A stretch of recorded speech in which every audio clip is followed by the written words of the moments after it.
And it's really exciting to be back at U of Michigan. And as Leslie introduced, I was here in 2009 as a visiting professor, and then year after I came back to do a workshop with Jonathan Zwicker and Maki Fukuoka.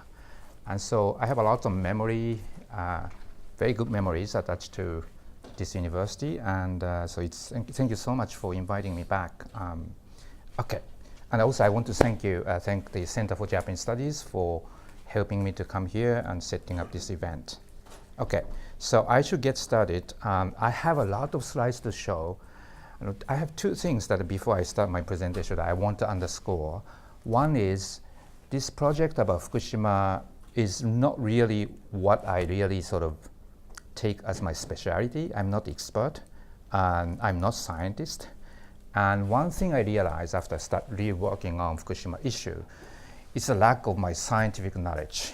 And I'm so ashamed of all this complicated debate that is taking place among scientists. And no matter how much I read, it's just such a hard, I realized that I should have studied science more seriously when I was in middle school and high school. But it's kind of too late for me to regret. So my perspective is clearly based on what I learned from some scientists. I cannot engage with the scientific discourse because I'm not the expert. So that's one thing I want to make sure that I put forward. The second is, of course, second point is related to the first point. That is, therefore, my perspective is really coming from my long-standing interest in the question of Japanese democracy and social movement. And on that, I've been pretty much involved in all kinds of movements since I was a student back in Japan. I grew up in Japan, and I went to university in Japan, as Leslie explained, and then I left for England and the United States. So, but even after I left Japan, I have been sort of involved with and in all kinds of sort of interesting activism movements. And so I think my perspective is really shaped by my personal experience. Just one last point.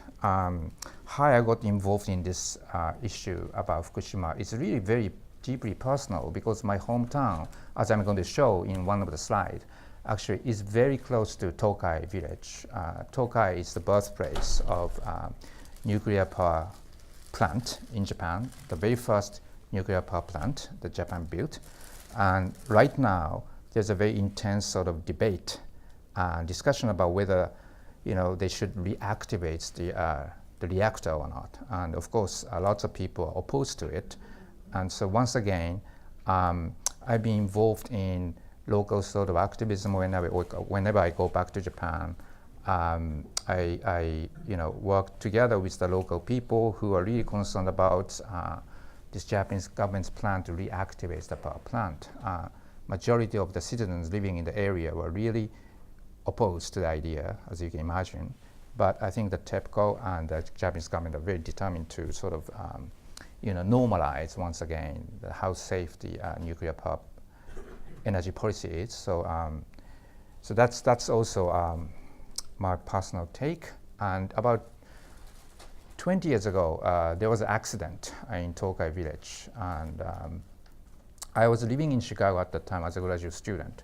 And then my parents called me, and they said immediately that something terrible happened. And we just heard an announcement from the local government that there was a kind of leak of radiation in the area. And we asked to stay home, close all the doors, don't leave the home, just stay, don't move. This is an announcement they received immediately from the government. And they called me and they asked me, so what do you think?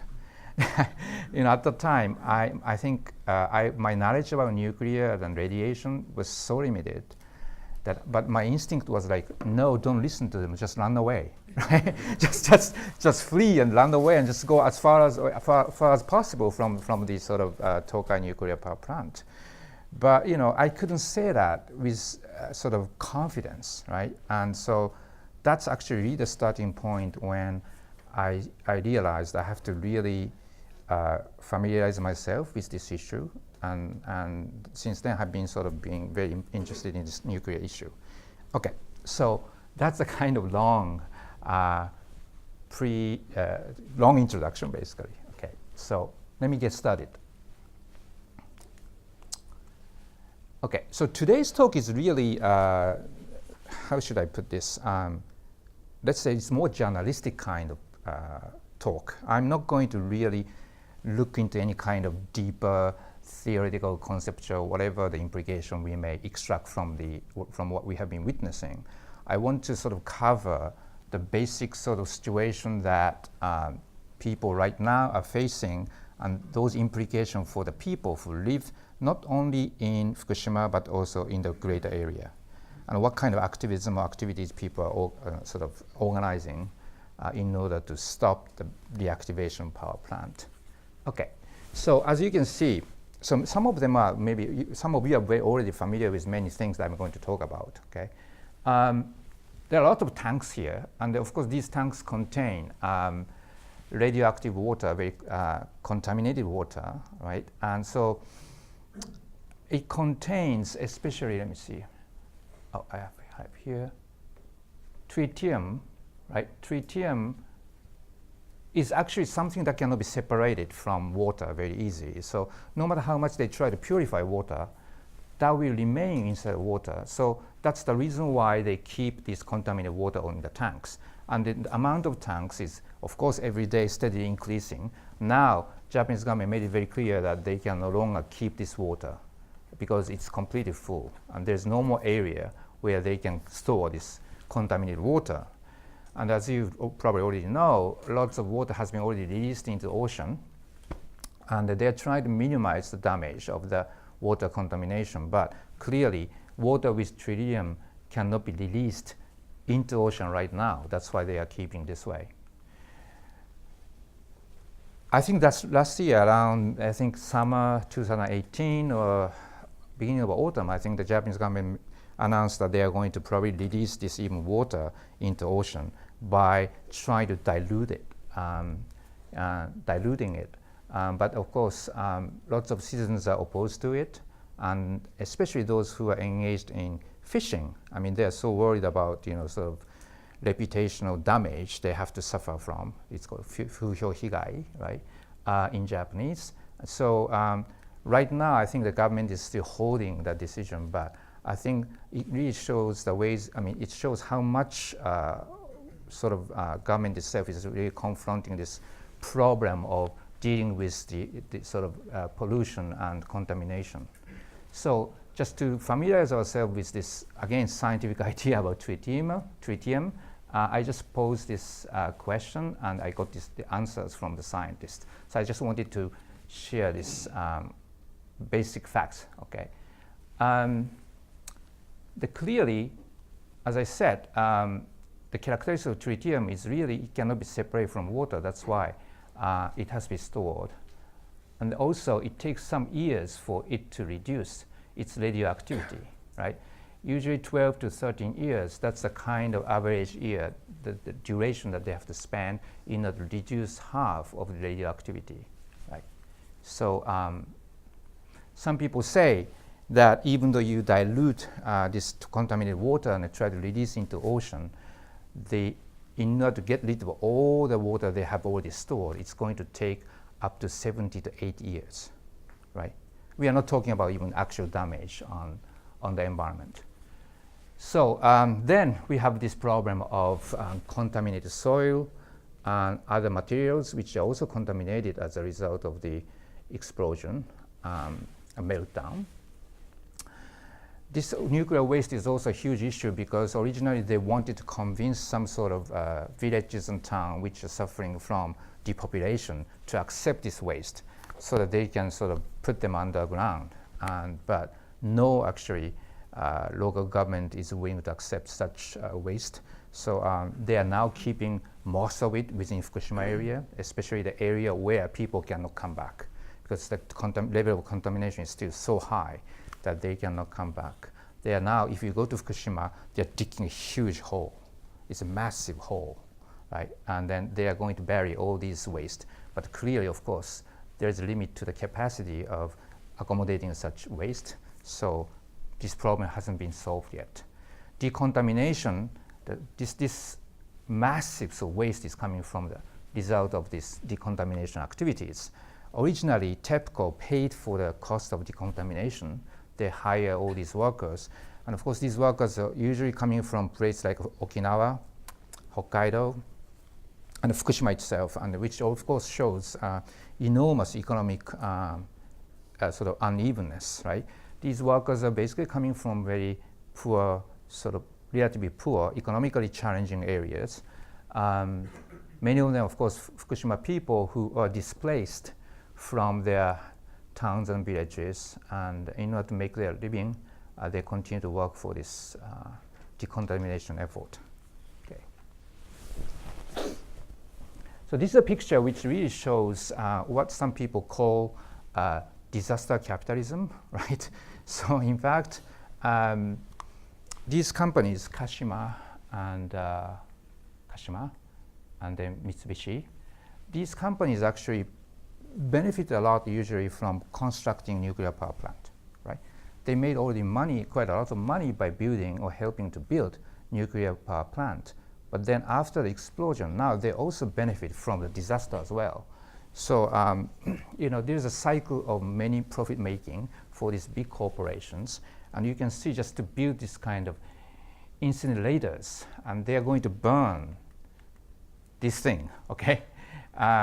Or some other materials in this site, and $57 million is spent for each incinerator.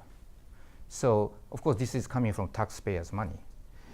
As I said, originally TEPCO paid for decontamination, and they also originally promised to pay for this kind of facilities too, but of course TEPCO cannot afford. Then now Japanese government decided to pay for the decontamination and also all these facilities. Okay.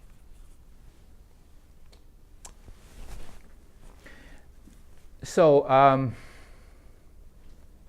this is the evacuation zone. This green dots indicate the original evacuation zone. Okay. Now, March 2017, the Japanese government decided to lift evacuation order for certain areas. So these white areas, right? These areas are now area where you are supposed to return.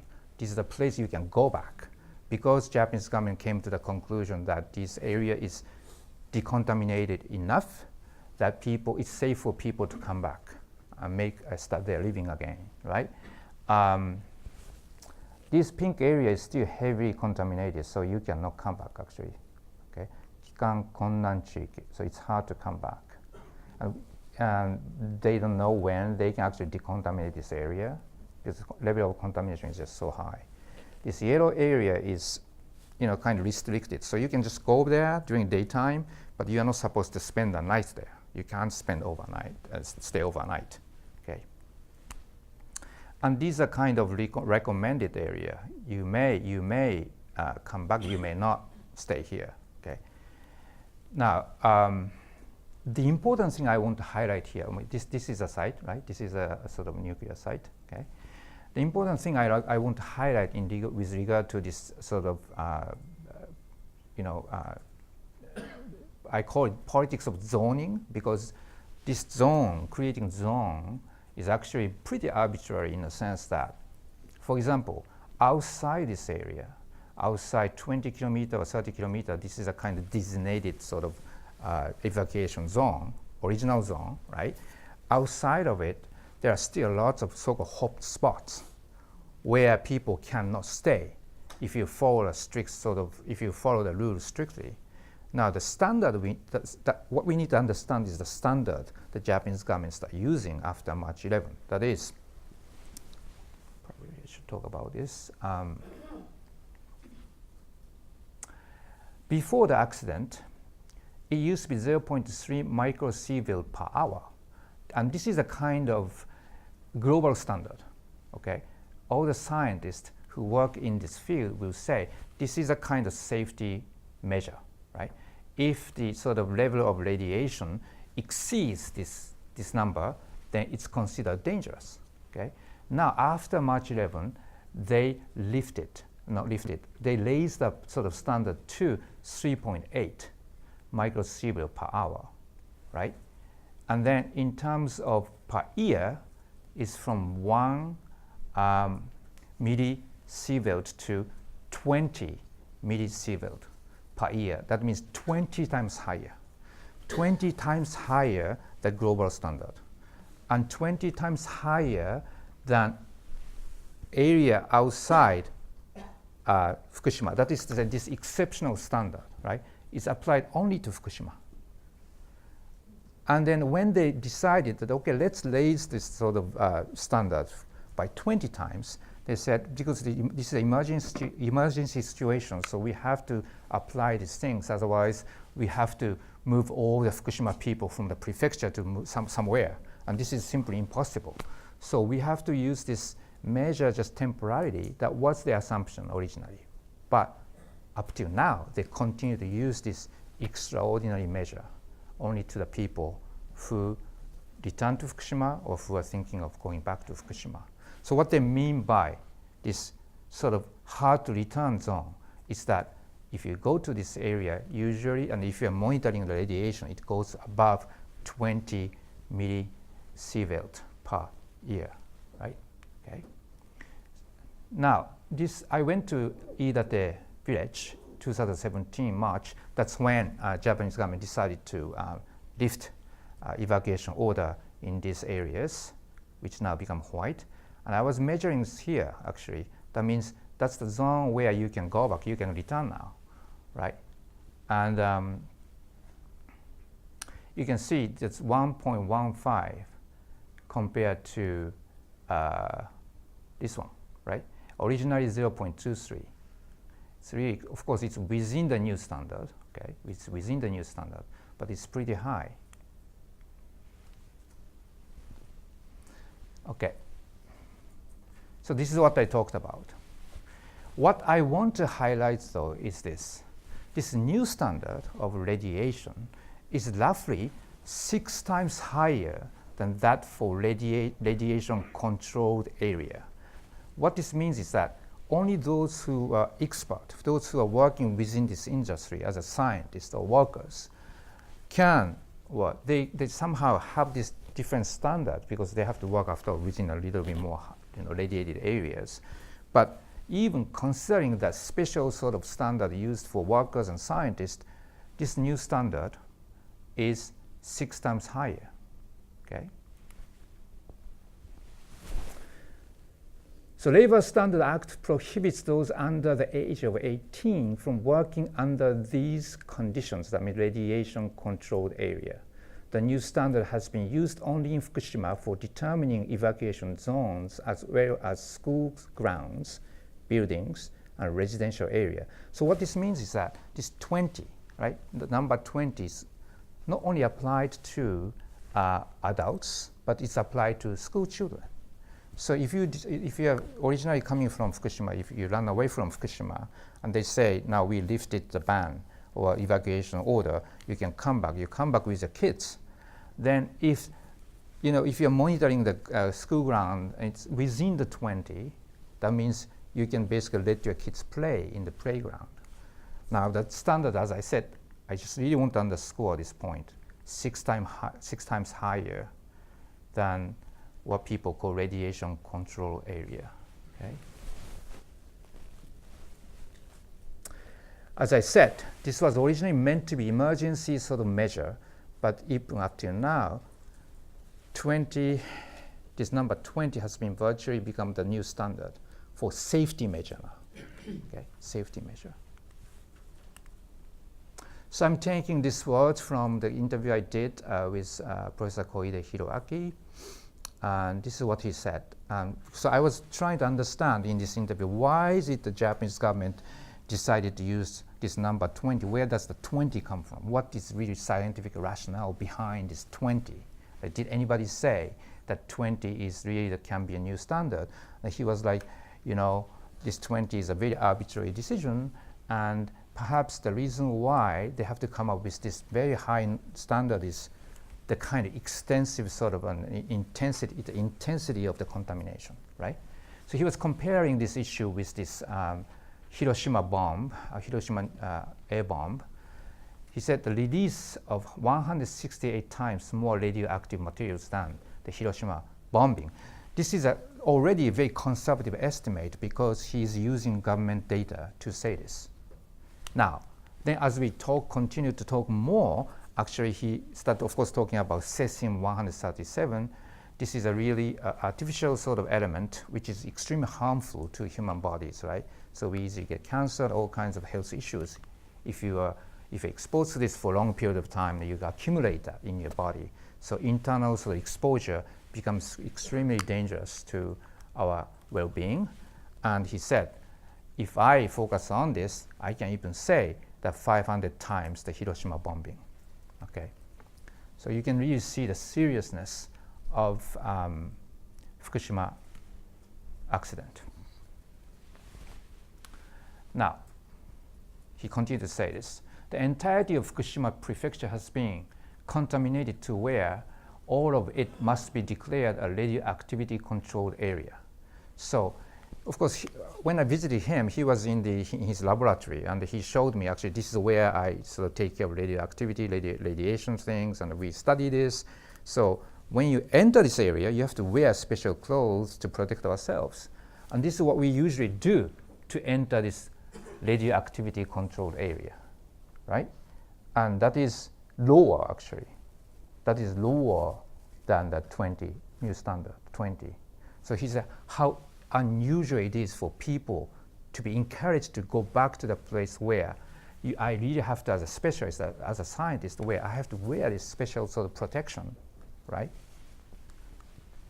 So I would like people to know just how many thousands of people live in this abnormal situation where even nuclear scientists like me are not allowed to enter, not to mention drink the water. We must be aware that contemporary Japan continues to operate outside the law in abandoning these people to their fate. This notion of abandoning becomes very important in public discourse. In Japanese, it's called kimin, right? Abandoning people, kimin, to their fate by saying it's an extraordinary situation, right? Under such circumstances, I think there are a multitude of symptoms of illnesses in contaminated areas. The interesting thing is that epidemiological sort of studies has been pretty absent in terms of establishing a firm sort of link between exposure to radiation and illnesses like cancer and leukemia, right? So it's become a common practice for those more conservative scientists to say that you cannot provide a sort of sure evidence to say that Fukushima incident actually led to illnesses. That's the reason why actually TEPCO is still now not really held accountable for these health issues. They argue that we are not responsible for the illnesses that people are suffering. Where is the scientific evidence, right? This is the kind of argument that has been sort of really, people like Koide and some other scientists have been dealing with. Now, but he argues that however little exposure to radiation is, it causes cancer and leukemia. This is the conclusion of all current scientific research. I'm sorry, it's missing here, all scientific research, okay? Now, interesting thing about this problem is this. In fact, not only Koide, so many other scientists, when I talk to them, so are you sure there is really no evidence that will help us to establish this causality between radioactive exposure and all these illnesses? And in fact, best data that we should be able to find is actually the extensive research conducted by Americans right after Hiroshima and Nagasaki. And they have that data actually somewhere. But it's not released to the scientists. It's gone somewhere. It's very difficult to get hold of the data. That's one of the reasons why we really have a hard time establishing this causality, okay? Now, when you go to this kind of sort of restricted area, no return zone, it's really barricaded like this, okay? You cannot enter. You have to get a special permission to enter this area. Even those area which now is free for people to return to, you can really see people have already abandoned the houses. And there is no way for people to come back and restart their life. This is a kind of place called people call Satoyama. The house is located on the border between mountain and human settlement. And if you have been to Fukushima, you know that it's a very green area, lots of mountains, beautiful mountains and valleys and river. And so, you're literally surrounded by rich nature. And as you know, that decontamination can never take place in the forest. There is no way for you to decontaminate forest and riverbank, okay? So even they claim that, okay, we cleaned this soil, we got rid of this soil. If wind blows, then radioactive contaminant will again come back to the soil, and that's how the radioactive, so the level of radioactivity goes up again. So it's a kind of endless cycle in a way that they are fighting against. If you go to that sort of downtown area, this is actually the photo I took right before the lifting the evacuation order. You can really see it's completely empty. And at the time, people are already allowed to go there during daytime to get prepared for return policy, so-called return policy. But I drove through all the town, entire town. This is actually Namie town. And my friends and I saw only maybe less than a dozen people in the entire town trying to get ready to come back. And all of them are senior citizens. There's no young people. There's no young family, right? And I talked to these people, so do you plan to, once you come back here, do you plan to spend nights here? Do you plan to stay, resume your normal life? And no, there's no way for us to resume our normal life because there's no shop. There's nothing to shop around. We cannot sustain our daily life here. But since we grew up here and our parents brought us up here and grandparents also lived here, this is a generational issue. And how could we say that we just abandon this land that we are so closely attached to? So it's almost our obligation to come back and just take care of the land and the house. So they just do that during daytime. At night, they go back to either temporary housing at the time. Now temporary housing is no longer an option either. So they now go back to their children's house. So to sleep basically there, right? If children live nearby. This is another picture of Namie town, right? And this is how it used to be before the accident. So you can imagine it was a very lively town, lots of children, lots of families, and this is a kind of very famous festival that takes place in winter, right? This kind of very sort of cold day, they have to sort of, show their sort of strength. And so, the town had a lot of different kinds of festivals. Now, it's all gone, you can see. It's a dead town. The return policy is not doing very well at all, actually. So when I interviewed the past mayor of Namie town, Mr. Baba, who unfortunately passed away some months ago, he was already suffering from cancer himself. But he said at the time, that was like, when was it? About a little more than a year ago. He said only 1% of the people came back, returned so far. And recently I just read the news that perhaps less than 3% people will return anyway. And some people estimate that actually all these towns will die out one day. Because if you don't have young people basically reproducing, right? Who is going to continue to live and who is going to succeed the town and villages? So it's a matter of time for these towns and villages to basically disappear. Okay. So now, in terms of discourse, there is a really interesting sort of conflict in terms of sort of at the discourse level, right? Now, of course, Japanese government wants to call it a return policy or sometimes recovery policy or,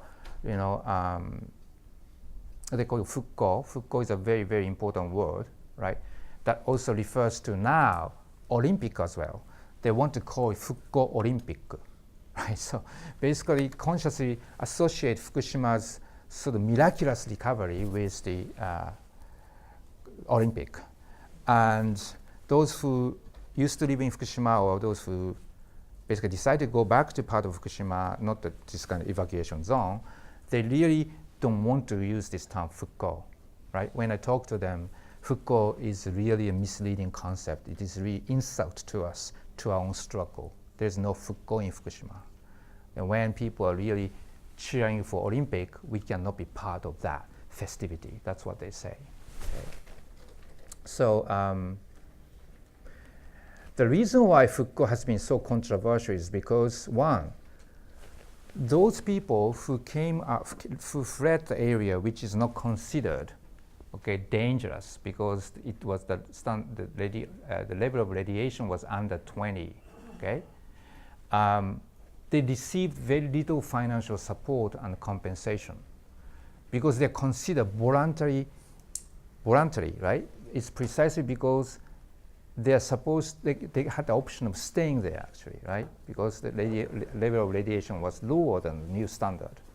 So what they got was they got $1,000 per adult and $7,000 per child or pregnant woman. This is a one-time payment, just one-time payment. So imagine that you own the house, you own the land, you own the property, you have the job, you lost everything. And then government typically will say, well, I can give you $1,000 for your child, and for you, $7,000. Take care of yourself.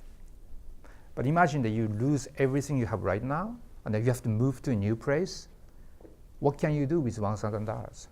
What can you do with $7,000, right? Even you decide to rent an apartment or condominium, you try to buy a condominium, there's no way for anyone to start a new life here, right? So this kind of voluntary evacuees really have been in serious financial trouble, okay?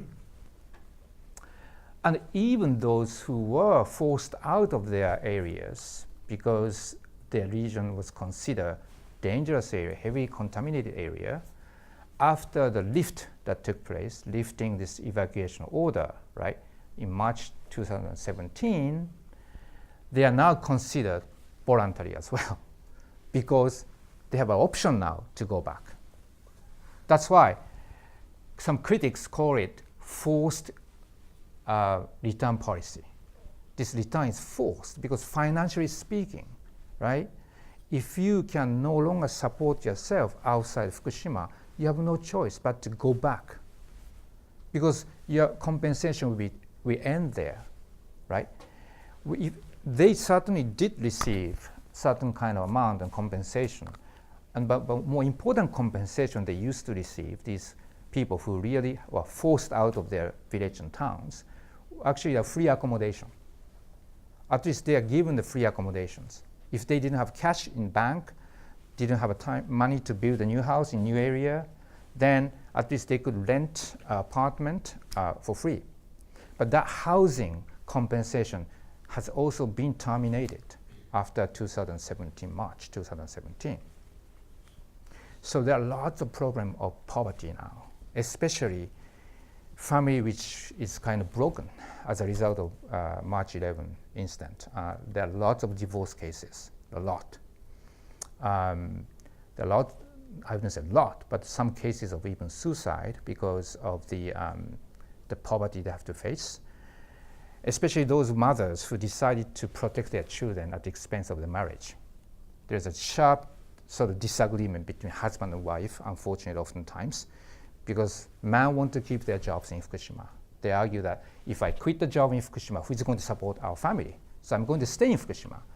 But also that leads to another level of argument, that is to say that you're too neurotic about the danger of radiation, right? I mean, it's okay, it's safe, so I will stay here. If you want to just go to some other prefecture, you can do that. I'm going to continue to support you, right?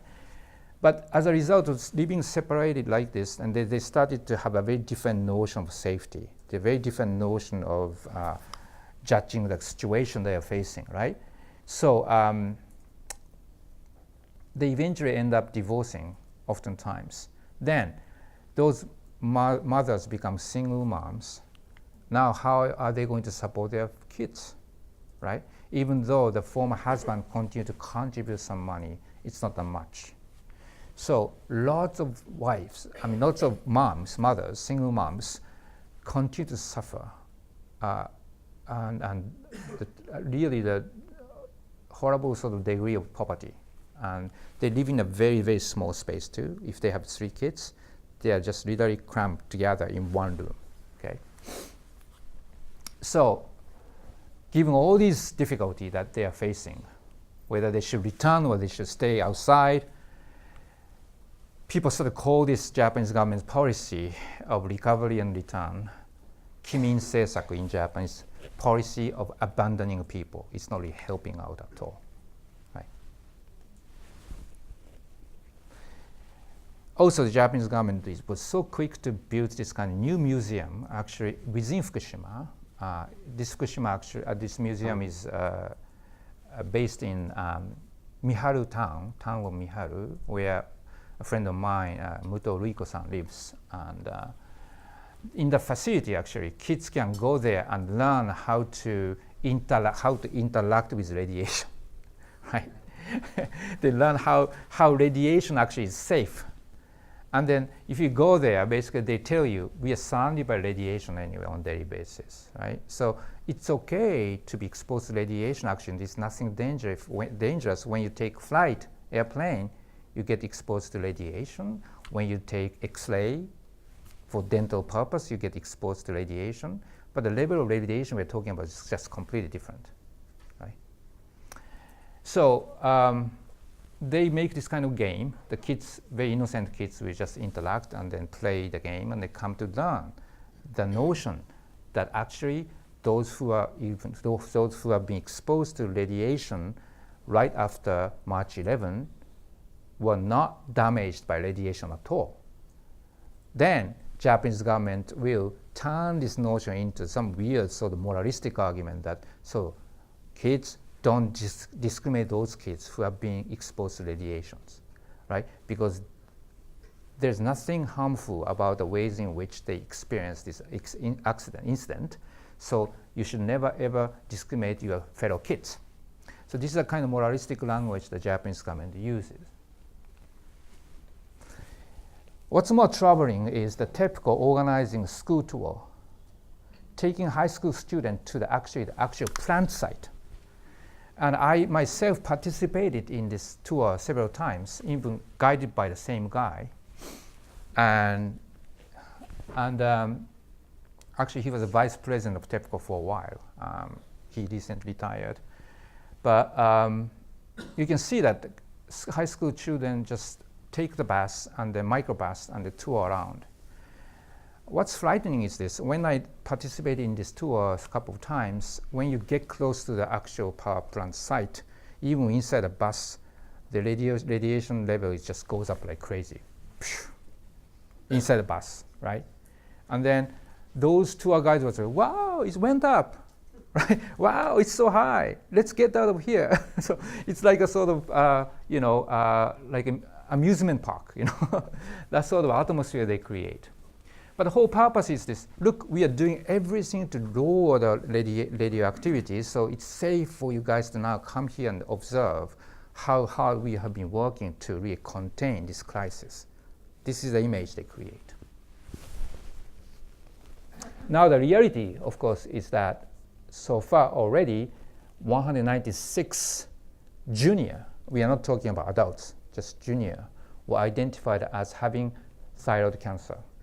At least 160 were completely firm, right? Okay.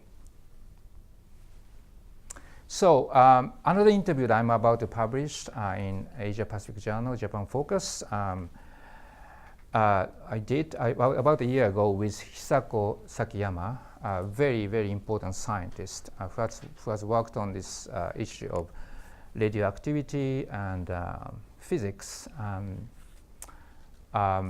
She has been a really vocal person who really tried to educate ordinary citizens about the danger of radioactivities and radioactive exposure. Okay, so I interviewed her, and this is what she's saying.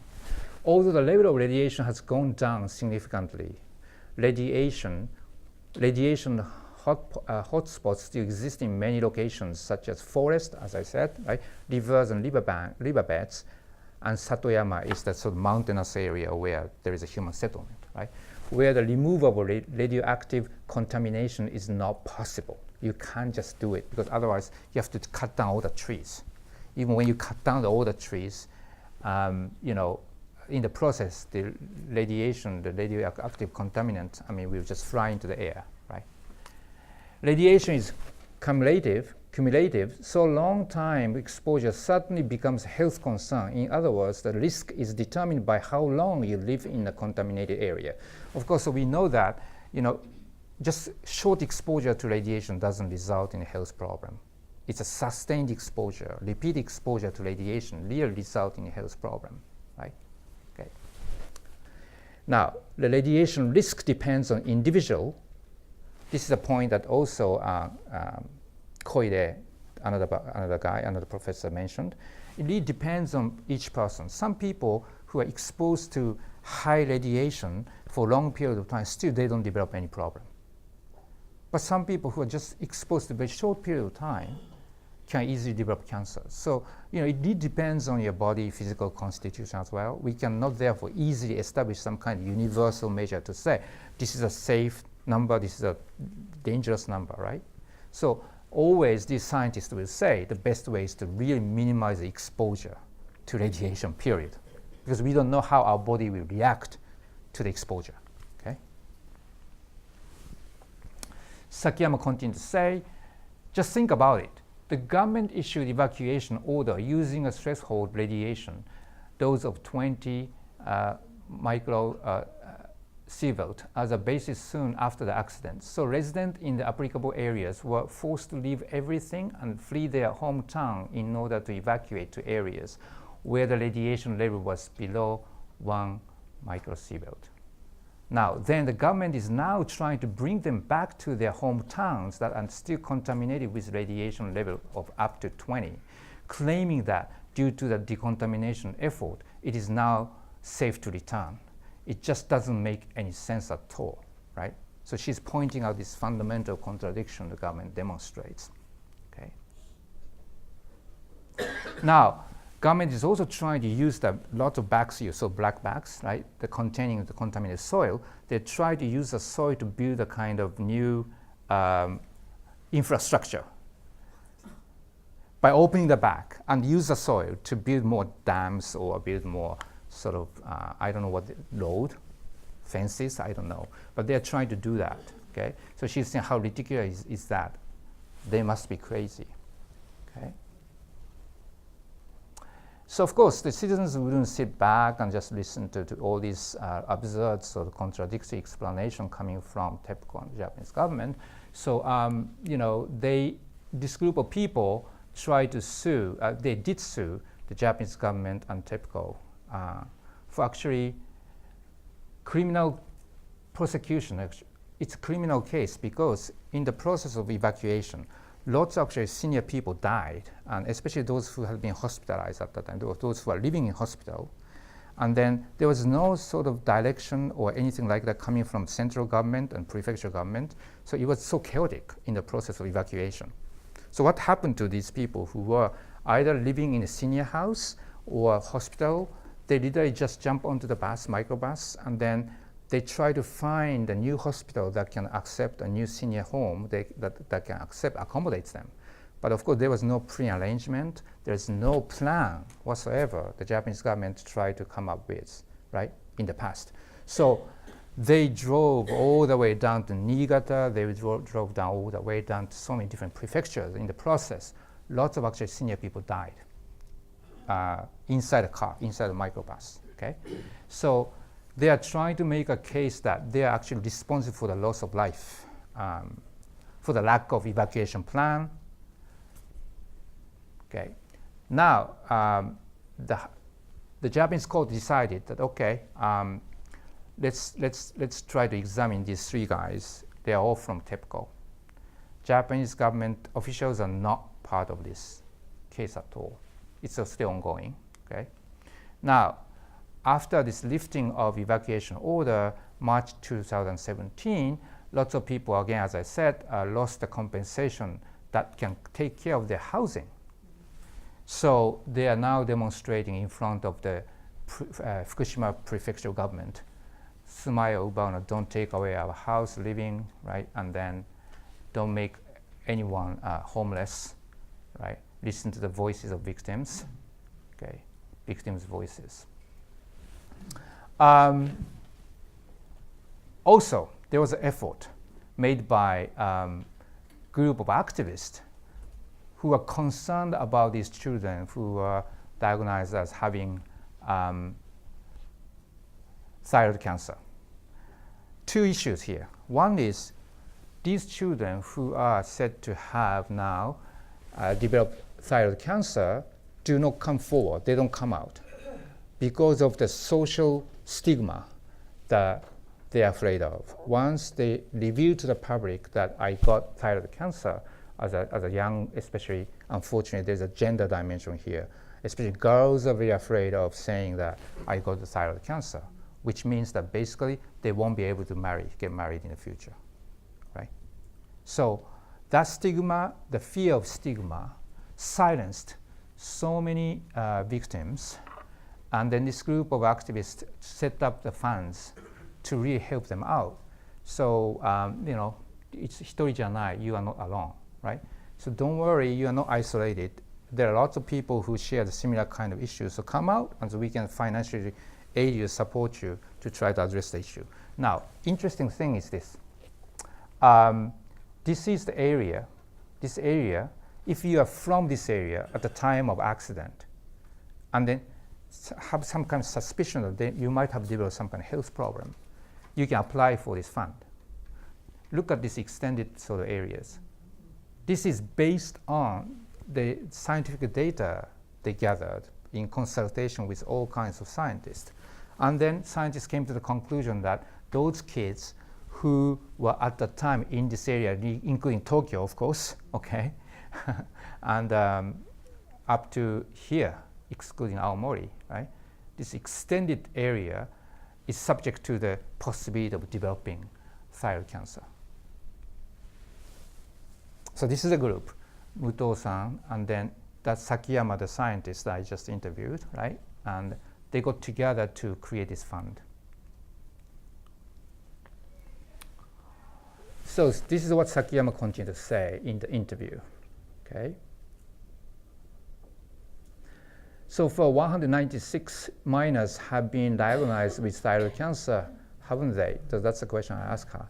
That's right. There are 196 young people with suspected cases, and 160 among them have been already confirmed. A total of 116 children, after nearly 300,000 tested, have been suspected of having thyroid cancer.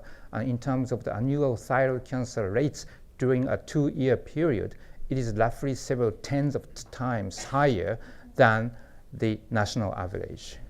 So it's extraordinarily late, right? Okay. Now, those who want to defend that actually this has nothing to do with Fukushima incident, okay, there are scientists like this, quite a lot in Japan. They are arguing that it's the result of mass screening, because you screen so many kids all at once. Of course you find it.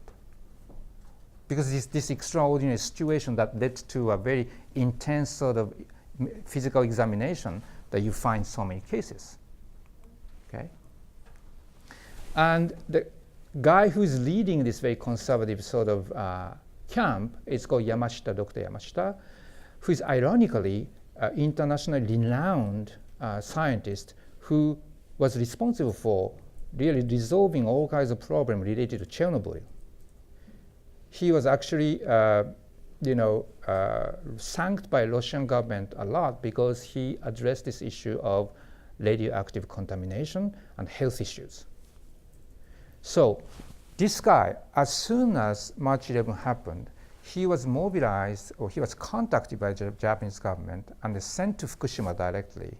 And he gave a lot of speeches and lectures in front of Fukushima residents who were just completely overtaken by the fear and anxiety. And this guy made a really famous or infamous speech in front of Fukushima people that, radioactive exposure, there's nothing to be worried about. It is a matter of mindset. If you're afraid, you get problem. If you're not afraid, radiation will just go away. And actually, you can still watch this video on YouTube. It just became so notorious that so many people watched it. And then all the other fellow scientists felt this guy gone crazy, right? He actually knows the actual effect of radiation on human bodies through Chernobyl. He's the guy who actually led this investigation and research team. What happened to this guy? So this is a question that many people are raising. So I was also asking this question to her. And this is what she said. I think he only wants to believe in the Japanese government. And then, what she means by this is this. He made this, again, interesting remark in one of the interviews that, yeah, I'm a scientist, but first and foremost, I'm a Japanese. So I have an obligation to stay loyal to Japanese government as somebody who loves this country.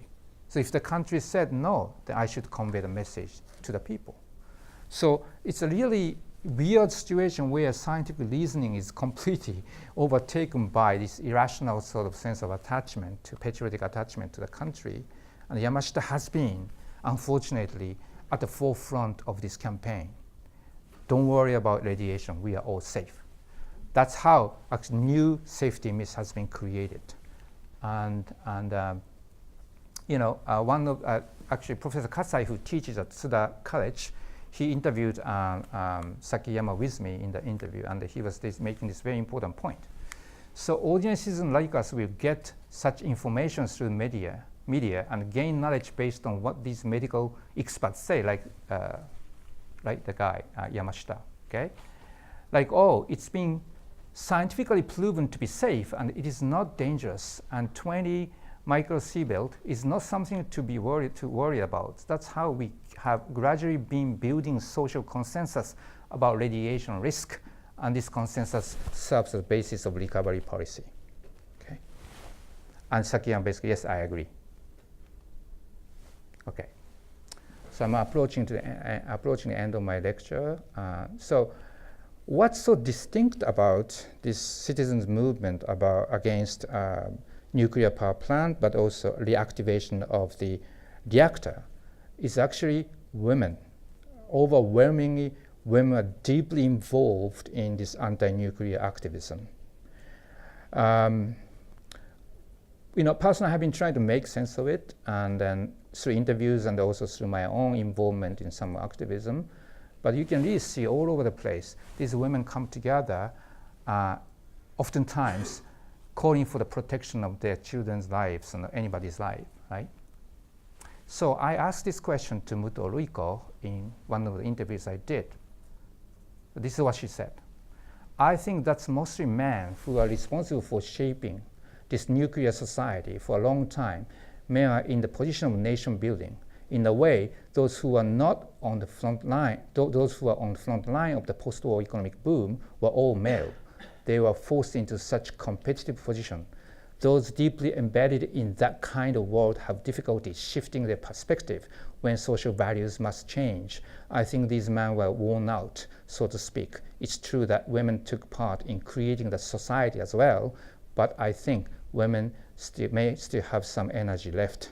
So that's how she understands. I mean, Muto Ruiko has been really one of the most vocal female activists and source of inspiration for Fukushima activist, and sometimes she's criticized for sounding like a sort of gender essentialist, that women have some kind of inherent capacity to, sort of push back this kind of very masculine culture, blind sort of push towards economic boom and working for organization companies. Women will never buy into that kind of things. Sometimes she made that kind of remark earlier, but I can also see that her view has been changing over time, and she's having a more interesting, nuanced understanding of more social historical account for women's active involvement in this kind of movement. Another interview I did with this time Kamanaka Hitomi, and she's echoing sort of Muto's position here. It's really about daily life, isn't it? True transformation emerges from everyday living, not from historical principle or dogma. In this sense, I have to say that, like Muto Ruiko, I believe in the sensitivity within women.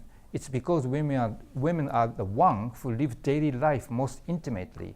Whether they live in the city or more remote areas, women cook, women do laundry, and women sort the trash. Of course, one could object that statement like this, presume natural gender differences. But my point is that in society as it actually exists, clearly it's overwhelmingly women who do this work.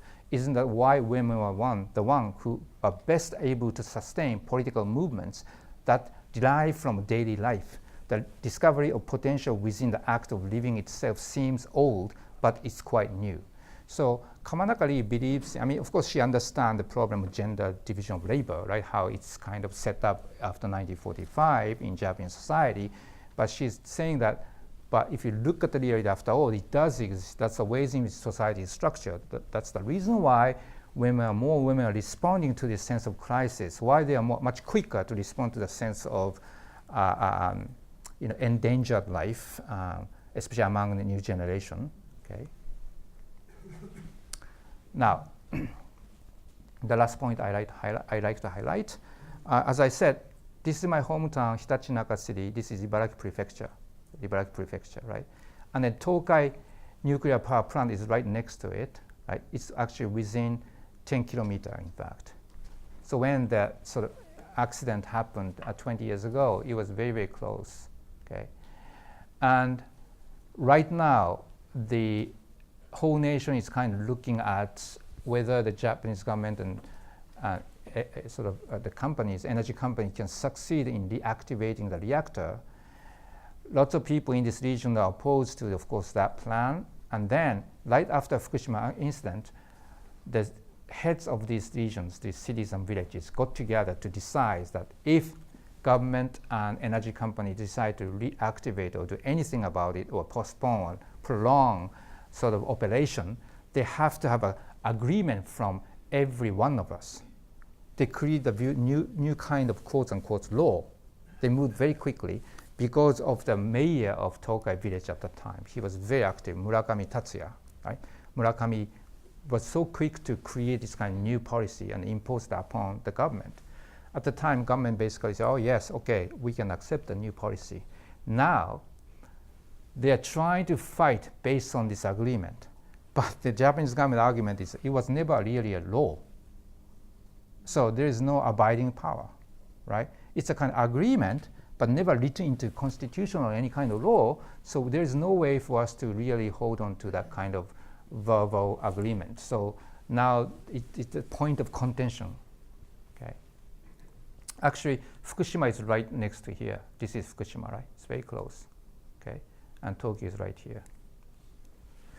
So what people in this region have been doing is to bring in, sort of invite people like Muto Riko or so many other film directors like Doi and Kamanaka and all these people going to these places to do a sort of screening of the film and then have a talk and conversation about the importance of preventing Tokai from being reactivated, right?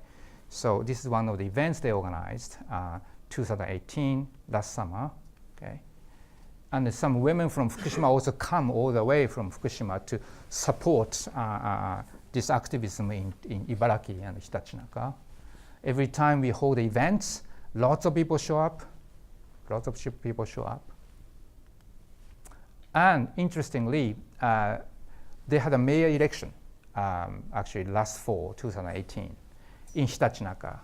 And the LDP actually sent its own candidate to make sure that they can reactivate the plant. So you can really see that, the central government, the LDP, Liberal Democratic Party, under Abe administration, is determined to really carry out with this nuclear energy policy by reactivating some plants, right?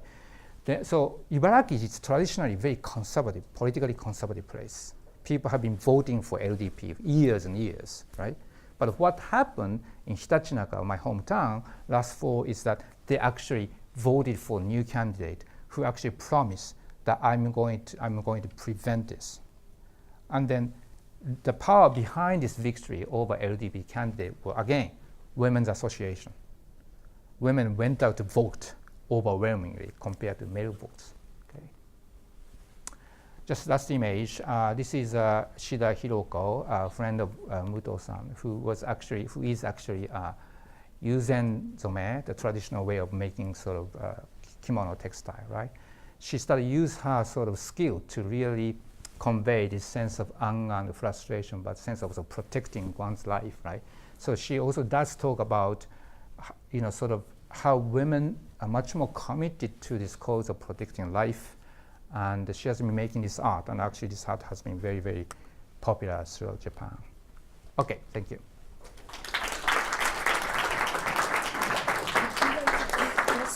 Yeah, sure. You want me to call, or you call? Yeah. Oh, okay. Yeah, if you have any questions, I'm very happy to answer. So if you have any questions. Yes. So I have a question about the LDP's response to this. Yeah. Have they, pretty much as a bloc, held firm on sort of supporting the nuclear village, or has there been any sort of fracturing in the right over the whole issues of the treatment of Fukushima? Within LDP or? LDP, or more broadly, the right. Yeah, so it's a very difficult sort of question to respond to, because it's constantly changing. And LDP as a party, of course, is committed to, majority of LDP, I would say, is committed to reactivating the nuclear power plant. But of course, some members within LDP, like Koizumi, and both father and son, they have been vocal against reactivation power plant. So interesting coalition began to emerge because of their sort of very visible presence within LDP. That is to say, this kind of activists invite Koizumi, actually, even though ideologically they are very different, because opposition force consists of so many different groups, including Japanese Communist Party, and which is of course always opposed to LDP, as you know.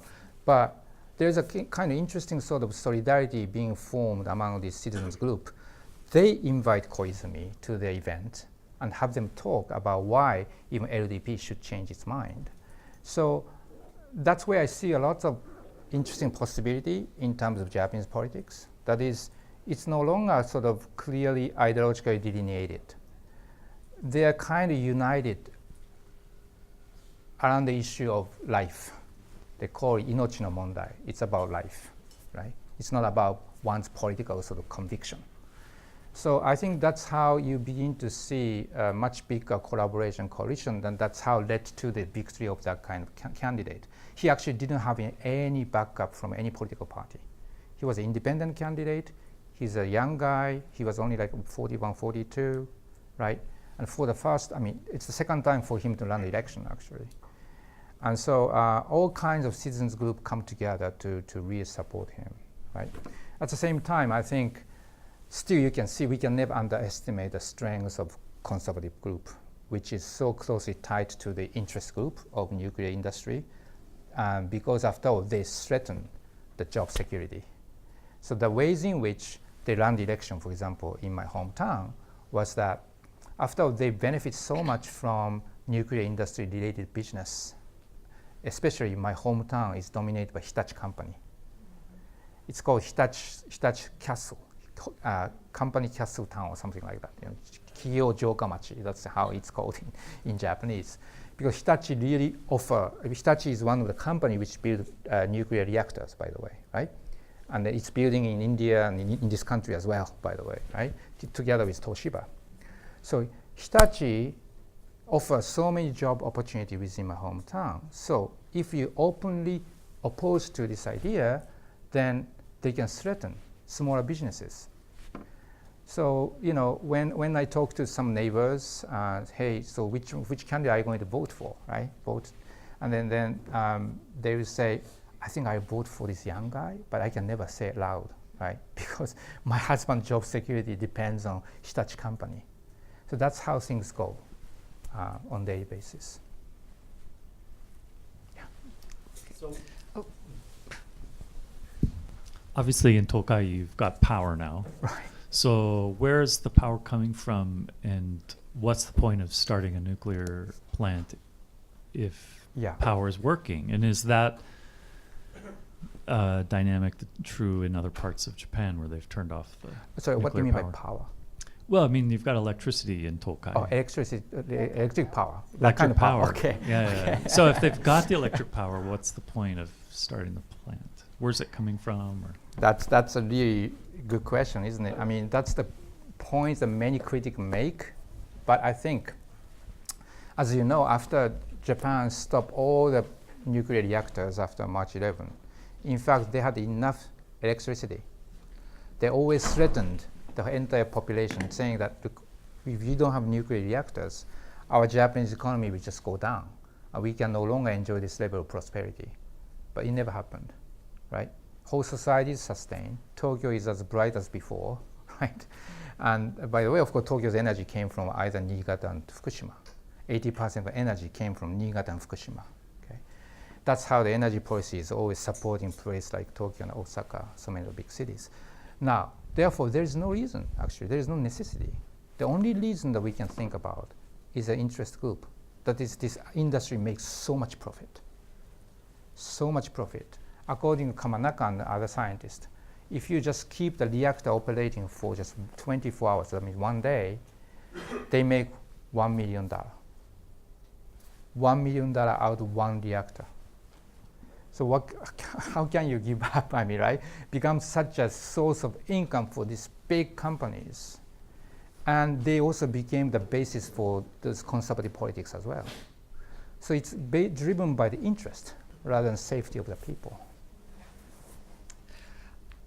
Thank you very much for this very interesting talk. Just have a few observations and then a question. Yeah. One observation has to do a book that goes of the tsunami, which is very interesting. You talked about the senior citizens that were lost, but also the children. Right. Also, very similar because there wasn't an evacuation plan, and mothers were very much involved in the recovery of the bodies of their children, and that was a very visceral part of the mobilization of mothers in that area, and also nationally. Also, the neoliberal sort of discourse of the self-enterprising self of individual who can volunteer and go into this area, to rebuild the nation. This was this heroic male figure, and male breadwinner, really, in the same sort of. Splitting families because of that. Yes. And I thought, so that sort of rhetoric is very sort of potent. One of the issues, and I'm not sure if it's true anymore, but a lot of the initial mobilizations, very large mobilizations in Tokyo, for example, were populated by senior citizens whose memories of the trauma of Hiroshima was very vivid. Yes. And there was concern among the activists that I talked to that there weren't young people involved, that it was very much this elderly movement. I wonder, has that changed? And if it hasn't, why not? In the United States and in Europe, movements are often sort of fueled by the student movement, 68 and so on. So why? What's happening in terms of the dynamic within Japan? That's a really very important question that I'm trying to figure out as well. Because, as you rightly pointed out, most movements are led by, senior people. And that's something that I'm deeply concerned about. Every time I go back and I see the faces of senior people, very energized, of course, very, very active, right? I mean, I feel very excited to see them. At the same time, I always ask them, why there is no young people in this gathering? Why in this organizing committee there is no young person? Occasionally you see young mothers who are ready to come out, but it takes a guts, it takes such a courage for them to be part of it. That's a kind of social stigma that I talked about, right? In part in relation to job security, related to the husband usually, and also once you vocally sort of come out to say, I'm against nuclear, I'm against this and that, and you'll be seen as, unfortunately, in very conservative places, you'll be necessarily associated with what they call Communist Party, right? This kind of Communist Party phrase works as such a censorship, in a way that censors one's activity. And so that's one actually obstacle that we had to deal with when we started this movement to support this young candidate. That, you know, it's not about political party. We always have to say that to everyone. It's not about political party affiliation at all. This is about your generation, your children's generation, and your grandchildren's generation. What kind of society do you want to leave for next generation? We have a responsibility. Then they suddenly start listening to that. Then suddenly young people also start to participate, young mothers and fathers start to participate in that. So sometimes I just feel it's a matter of discourse, what kind of discourse you can create, so that once they see the point, they are ready to participate. But oftentimes, Japanese social movements are either led by very old-fashioned leftist sort of slogans and mottos, unfortunately, surviving from 1960s and the early 70s. New left movement is still sort of to me, you know, everybody now talk about 1968 is an important legacy, but if you are really involved in this kind of social activism now, it's actually an obstacle. It's a hurdle, it's a burden to many activists.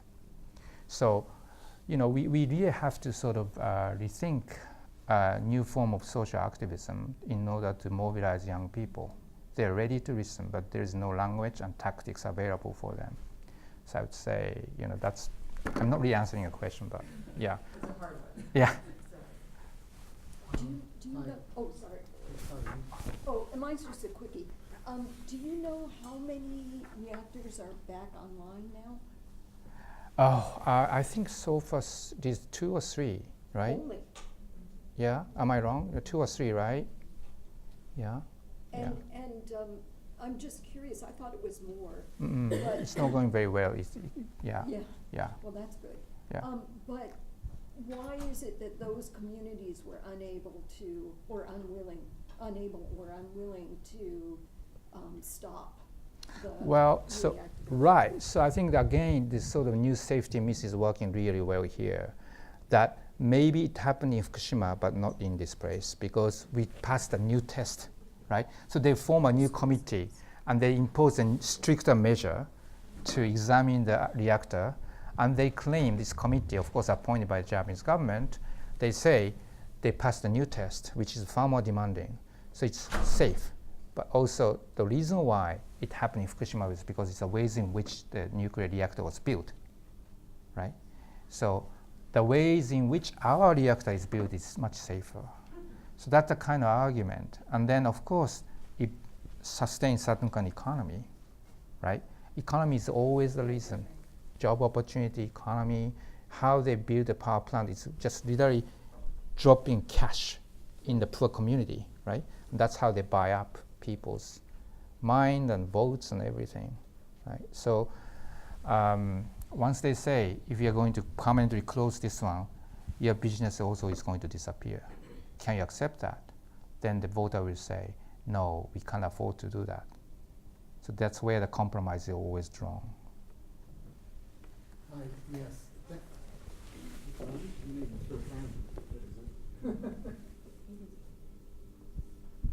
Hi. Okay. Yeah. Thank you. This was a very interesting update, and I appreciate it. Thank you. In one of your earlier slides, you were talking about the hot spots, Yeah. and you listed forests, rivers, riverbeds, Yeah. and I'm going to slaughter the pronunciation. It was a Japanese word. Satoyama? Satoyama, Yeah. mountainous sort of residential area. What? Mountainous, the residential area close to mountain area. Okay, so Yeah. mountain forest area, maybe? Yeah, yeah. Besides just regular forest, it's a mountain forest. Is that what it Mountain means? forest where people live, actually. Oh, okay. Everything's Thank you. Everything's mountain. Yeah. Yeah. Okay, thank you. We are going to have to wrap up because I guess we have to clear out of this room. But if there are any of you who have questions, feel free to come on up and talk to Professor Hirano, or, you know, if necessary, he'll walk out into the hall with you. But for now, I think we've got to wrap up. So join me in thanking